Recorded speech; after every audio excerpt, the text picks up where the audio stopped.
If you're facing a problem where your Prime Video is not loading, this is going to be the only video that you'll ever need to watch on the internet. So let's get straight into the video. So this is going to be a bit different from other videos if you've checked out, because what we're going to be doing is we're going to be diagnosing the problem and then trying to fix it. So the first thing you want to do is ensure a stable internet connection. Try toggling between your Wi-Fi and your cellular data just to ensure a stable internet connection.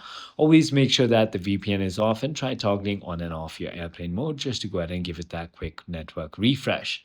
If that is not the case, then it could definitely be an update that is pending. Simply open your App Store or Play Store and then search for Prime Video. Here, you want to simply go ahead and tap on Amazon Prime Video. If there are any updates available, simply go ahead and click on the update button. If that is not the case and it's still not working, you might have no other options but to delete the app and re-download it. I hope this video clarifies everything for you. If you have further more queries, feel free to comment down below and I'll see you on the next one.